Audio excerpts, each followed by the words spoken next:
this time we'll have the prophetic word for today. Psalm 102 and verse 28. Today is Children's Sunday, so children have a small portion of the service when they will come and they will serve God with their talents. Psalm 102 and verse 28. The children of your servants will continue and their descendants will be established before you. That's the promise God is giving you, even as you begin to serve God. That means you and you and you and you and everyone that's watching us online. The children of your servants. Who is the servant of God? It's not someone that's called and anointed. Yes, we have pastors. They are called by God. They are called for a pastoral ministry. That's a specific call from God. But anybody can be his servant. You know, this morning at 8:30, there was one member of this church who made a beautiful breakfast for our guest worship pastor today. I think that's a service. That is serving God. When you serve God's servants like that, you are serving God. Give a hand to our sister way at the back with a small little toddler.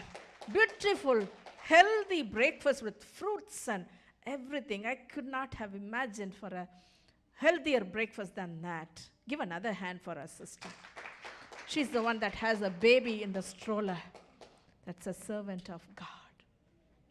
And here is the promise for you. Your children, say my children, will continue.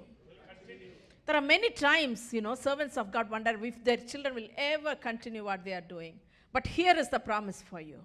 If you are going to serve God diligently, your children will continue. Amen to that. Yes, our children will continue. And not only that, their descendants, oh, I like that. They will be established before God. Recently, very recently, a couple of days back, God sent Pastor and I to go and honor a servant of God, a fallen soldier, Auntie Vanita Nallathambi, a spiritual mother to us, a servant of God. I learned so many things about the way she served God. And we can see when the grandchildren established before God. The grandchildren are established. Amen. Your grandchild will be established before God when you will serve God. That's right. So I encourage every one of you to serve God. In whatever way. When in the hospitality department, if you serve, that is service to God. If you just open the door for somebody and be that doorkeeper and be that receptionist in this church, that is a service to God in the house of God. So I encourage all of God's people here, when you serve God like that, your children will continue. Not only that, the grandchildren will be established before God. That's the prophet.